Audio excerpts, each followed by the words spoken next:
It came from the event itself and how my family would respond. I was there. It's our own personal sort of story, and it began as a healing process for myself because I was a mess. I was depressed, and it was awful, and things were very, very hard for a long time, and I just never wrote a script or never did anything, never wrote anything before, and it only started as a healing process for myself. So it was 150 drafts over years. So by all means, no, it's nothing to be, it took a long time for me to figure it out. But it began really just as a healing process for myself, like, okay, where's rock bottom? Because once we're at rock bottom, that's the only way for some of us we can climb back out. And so that's what I did, and it's sort of my take on, that's how my family would have reacted. Yes, it's a film, so we obviously have to dramatize a bit more, but to a certain degree, that is my family. We had gone through everything. We lived 3 blocks. Sabrina was home.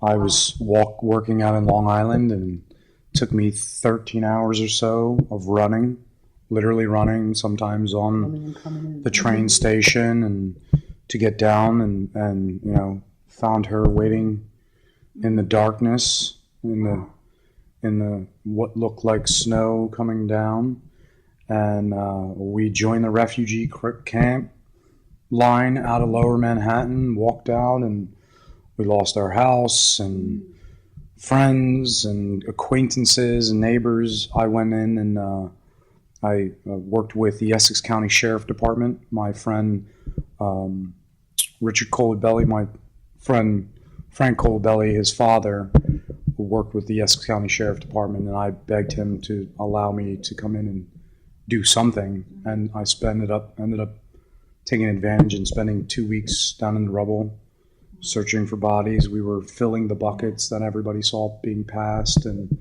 you know, it was our backyard. We were relocated out to Brooklyn through FEMA. We went through the entire. You know, it was I don't want to get too deep in it, but, you know, I showed up to work and the first plane had hit, and I was on the phone with her and watched the second plane hit and lost contact. And I was on the phone with another friend who was in Cantor at the time, and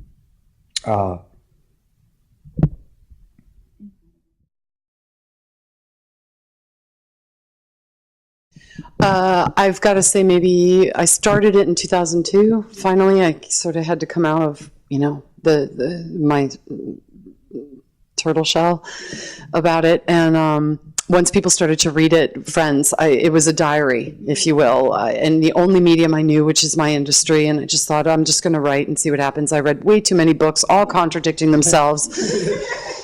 So that was dumb, as you do. I never did it, you know, had a little help here and there, and that was great.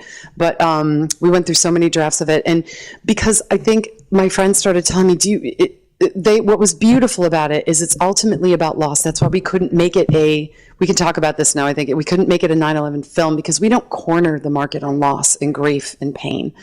So it couldn't be about the event. It's about how this family chose to deal with something too horrific for a mom to ever have to go through.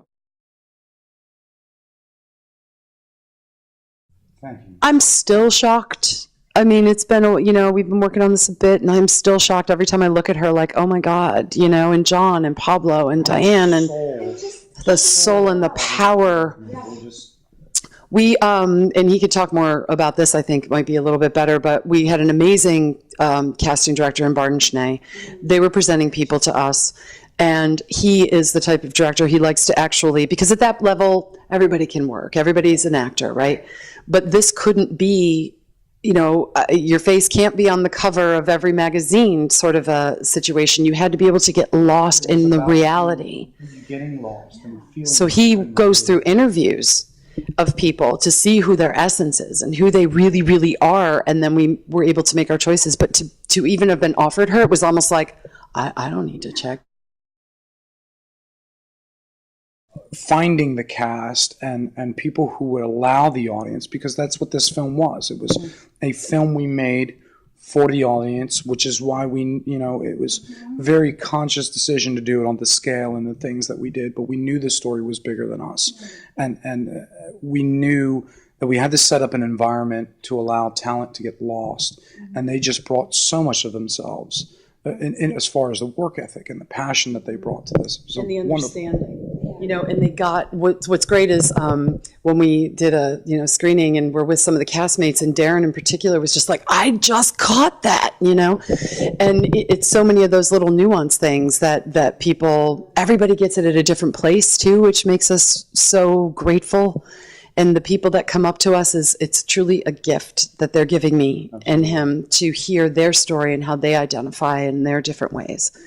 And that they catch things. You know, everyone thinks like, you know, Mitch is a racist, and he's actually not at all. He loves Andy. It's about a wedding, man. He's got to now face, he's got to face all these people and maybe tell them what he's been doing this whole time. You know, but what would you do? Would you tell her every day and everybody keep reliving it of the story? It's like, no, you would, for a little while, maybe let that be, and the next thing you know, I mean, I'm still in 2011. I can't believe it's 2014. Like, suddenly a year has gone by.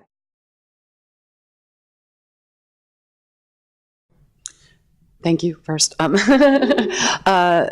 Healing can happen. How to sum it up, but, you know, this was sent out to give some love and hope, you know, through our path, people know that they're not alone, you know, and carpe diem.